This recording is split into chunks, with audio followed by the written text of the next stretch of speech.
Assalamualaikum warahmatullahi wabarakatuh. Alhamdulillahilladzi arsala rasulahu bil huda wa dinil haqq liyudhhirahu 'ala ad-dini kullihi walau karihal musyrikun. Asyhadu an la ilaha illallah wahdahu la syarika lah wa anna Muhammadan abduhu wa rasuluh. Allahumma salli ala Muhammadin wa ala ali Muhammad kama sallaita ala Ibrahim wa ala ali Ibrahim innaka Hamidum Majid. Saudaraku seiman kaum muslimin yang dirahmati oleh Allah.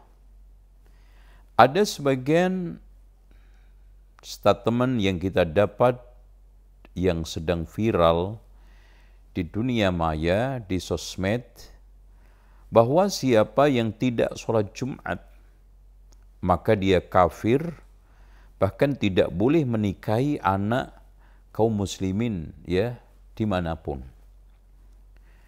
Ini merupakan satu statement yang gegabah, statement orang jalanan, statement yang sama sekali tidak berdasarkan ilmu. Karena di sana banyak riwayat dari hadis Rasulullah SAW.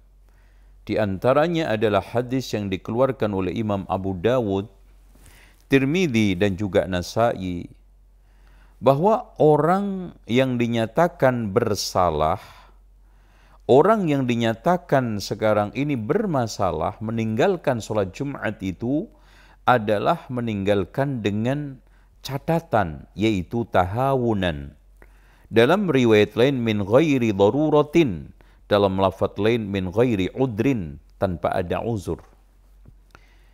Di antaranya saya akan sampaikan satu hadis, man tarakal jum'ata thalathan, barang siapa yang meninggalkan salat Jumat atau thalatha jum'in tahawunan biha taba'allahu ala qalbihi.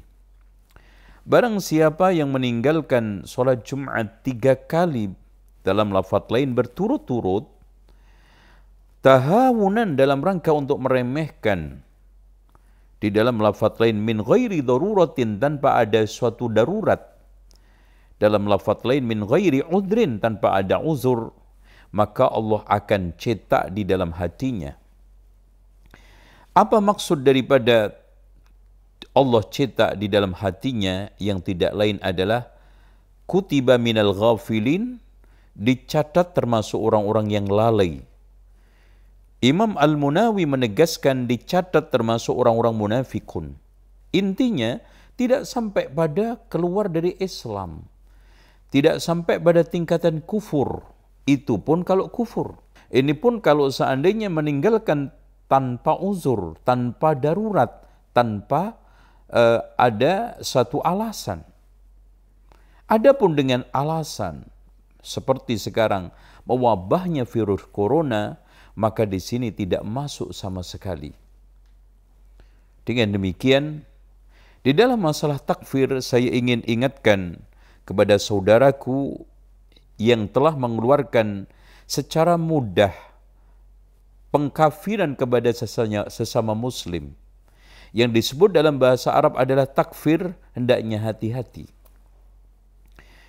Karena di dalam masalah takfir itu ada syarat. Di dalam masalah pengkafiran itu tidak mudah. Kalau tidak memenuhi syarat, maka Anda masuk ke dalam hadis Rasulullah SAW, man qala li akhihi ya kafir faqad ba'a biha ahaduhuma. Barang siapa yang mengatakan kepada saudaranya, wahai si kafir, maka dia akan kembali kepada salah satunya. Imma kepada yang menunjuk, yang menuduh, kalau tidak maka yang dituduh, itu maksudnya. Dengan demikian, kaidah di dalam masalah takfir, takfir itu ada dua macam. Takfir am, yaitu takfir secara umum. Barang siapa yang melakukan perbuatan ini kafir, barang siapa yang melakukan perbuatan ini kafir, itu am.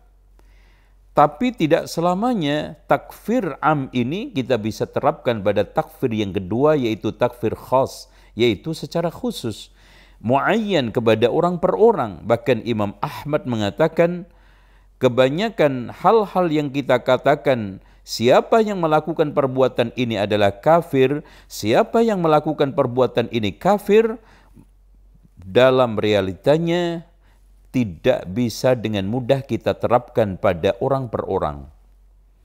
Maka hal ini masuk ke dalam kaidah yang dikatakan oleh Syekh Al-Albani yang sering beliau sampaikan, laisa kullu man waqa'a fil kufri waqa'al kufru alaih. Masya Allah, ini perlu kita uraikan, kita jelaskan. Walaysa kullu man waqa'a fil kufri waqa'al kufru alaih. Tidak semua orang yang terjatuh ke dalam kekufuran maka dia bisa kita katakan kafir. Artinya bisa saja dia melakukan kekufuran itu tapi tidak memenuhi syarat. Adanya penghalang. Di antara syarat-syarat orang itu bisa dikafirkan, satu, dia itu balik. Maka orang yang melakukan atau berucap kekufuran sementara dia belum balik, maka kita tidak bisa kafirkan. Kemudian yang kedua, dia itu adalah berakal. Kalau seandainya sekarang yang mengucapkan atau berbuat kekufuran itu adalah orang yang gila, orang gila melempar mushaf kecomberan, orang gila sujud kepada berhala, atau mungkin nginjek-injek mushaf, maka kita tidak bisa kafirkan. Kemudian yang kedua, dasarnya adalah al-ilmu bil mukaffir. Dia mengetahui perbuatan yang menyebabkan dia itu kafir. Kalau dia sekarang jahil, maka sulit, tidak bisa. Kemudian yang keempatnya adalah telah diadakan iqamatul hujjah kepada dia. Ditegakkan hujjah. Siapapun orangnya dari kaum muslimin yang telah melakukan perbuatan atau ucapan kufur, maka tidak bisa serta-merta kita kafirkan sebelum kita tegakkan hujjah kepada dia dan telah kita jelaskan berbagai macam unsur-unsur yang menyebabkan dia itu kafir. Kemudian yang terakhir adalah hilangnya penghalang-penghalang untuk dikafirkan. Artinya, kalau adanya penghalang yang 5 diantaranya adalah satu, al-jahl. Karena dia jahil, bodoh. Dan bodoh ini, jahil ini ada 2 macam. Yaitu al-jahil al-muridil hidayah. Orang yang bodoh yang menginginkan hidayah. Artinya dia jahil, tetapi berusaha untuk mencari ilmu, mencari ulama, tidak menemukan, maka ini tidak bisa kita kafirkan. Ada al-jahil al-mu'rid anil hidayah, yaitu orang jahil yang berpaling dari hidayah. Maka ini jelas kita bisa tidak masuk ke dalam kategori tersebut. Inilah mungkin yang dimaksud oleh sebagian ulama al-udru bil jahli ghairu maqbul. Ya, udzur dengan kebodohan itu tidak diterima, yaitu orang-orang yang sejatinya kalau mau belajar bisa. Di kanan kirinya ada ulama, bahkan buku-buku ditebar dengan mudah, mencari ilmu dengan mudah. Kok dia itu jahil, maka tidak diterima. Udzur yang keduanya adalah al-khata', dia lakukan secara tidak sengaja. Dan juga termasuk adalah lupa, Rabbana la tu'akhidna in nasina wa akhta'na. Kenapa kita terima udzurnya orang lupa atau yang tidak sengaja? Karena orang yang tidak tahu sama sekali, ya. Kalau sekarang ini orang lupa, ya. Orang sekarang tidak sengaja dimaafkan oleh Allah, apalagi orang yang jahil tadi, ya.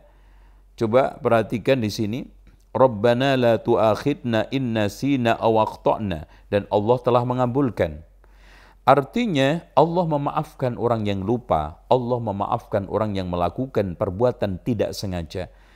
Otomatis lebih berhak dimaafkan orang yang melakukan kesalahan karena tidak tahu. Kenapa? Karena orang yang lupa, orang yang tidak sengaja, awalnya tahu kemudian lupa. Maka otomatis lebih dimaafkan orang yang tidak pernah tahu sama sekali. Kemudian termasuk udzur adalah at-ta'wil.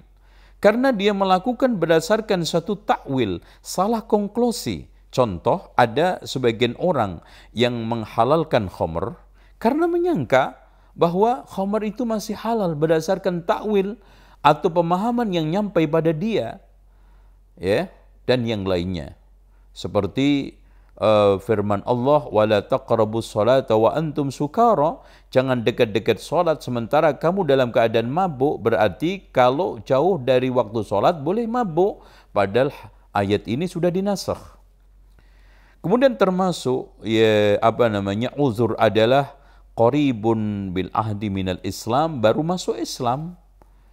Orang yang baru masuk Islam banyak berbagai macam kekurangan, ketidakpahaman, maka kesalahan-kesalahan yang sampai pada tingkatan dia itu kafir, maka kita maafkan. Maka kita tidak bisa katakan langsung dia itu kafir. Dan yang terakhir adalah karena taklid. Orang yang taklid hanya ikut-ikutan juga tidak bisa kita kafirkan begitu saja. Oleh karena itu, takfir di dalam Islam itu tidak mudah. Intinya, kata Syekhul Islam Ibnu Taimiyah, wa amma man lam taqun alil hujjah. Adapun orang yang belum sampai kepadanya hujjah. Wa amma man lam taqum alaihi hujjah. Saya ulangi lagi. Adapun orang yang belum tegak kepadanya hujjah, mithla ayyakuna haditha ahdin bil Islam. Seperti orang yang baru masuk Islam, au nasya'a bi badiyatin, atau tinggal di pedalaman yang tidak ada informasi Islam, tidak ada dai yang menjelaskan tentang Islam, ba'idatin, yang sangat jauh, lam tablughu fiha syara'iul Islam, tidak sampai kepadanya syariat Islam, wa nahwu dzalika, atau semacam itu, au ghalata, atau dia melakukan secara tidak sengaja, fadhanna anna alladhina amanu wa amilu shalihat, dia menyangka beriman dan beramal soleh, yustathnuna min tahrimil khamri, yastathnuna min tahrimil khamri, sehingga dia mengecualikan haramnya khamr, au ghalata fi dzalika alladhina istatabahum Umar wa amthalu dzalika, atau orang-orang yang melakukan kesalahan yang akhirnya Umar meminta mereka untuk taubat atau semisalnya, atau mereka yang meminta kepada Rasulullah SAW supaya dia itu dibuatkan pohon Dhatu Anwat untuk peribadatan karena mereka baru masuk Islam, fa innahum yustatabuna, maka mereka itu harusnya kita minta taubat dulu. Wa tuqamul hujjatu alaihim, kita tegakkan hujjah kepada mereka. Fa in asarru, kalau dia bersikeras terus menerus, dia tetap berada pada pendiriannya, kafaru hina idzin, maka dia kafaru atau kufiru hina idzin, maka mereka bisa kita kafirkan. Walam yuhkam bi kufrihim qabla dzalika, tidak boleh kita kafirkan mereka sebelum kita lakukan semua itu. Demikian, mudah-mudahan bisa kita pahami bahwa kita bisa simpulkan mengkafirkan sesama muslim itu perbuatan yang sangat berat dan tidak bisa kita lakukan kecuali setelah kita tegakkan hujjah kepada mereka, penjelasan kepada mereka, ilmu kepada mereka. Adapun orang-orang yang belum memenuhi syarat dan penghalang-penghalang yang telah saya sebutkan tadi masih ada pada diri mereka, maka kita tidak bisa mengkafirkan mereka. Kalau kita mengkafirkan mereka, maka Anda akan kena firman sabda Rasulullah SAW, man qala li akhihi ya kafir faqad ba'a biha ahaduhuma, barang siapa yang mengatakan kepada saudaranya si kafir, maka akan kembali kepada salah satunya kalau tidak menunjuk atau yang ditunjuk. Wallahu a'lam bishawab. Aqulu qawli hadha wa astaghfirullah li wa lakum wastaghfirullahal azim, innallaha wal ghafurur rahim. Wassalamu alaikum warahmatullahi wabarakatuh.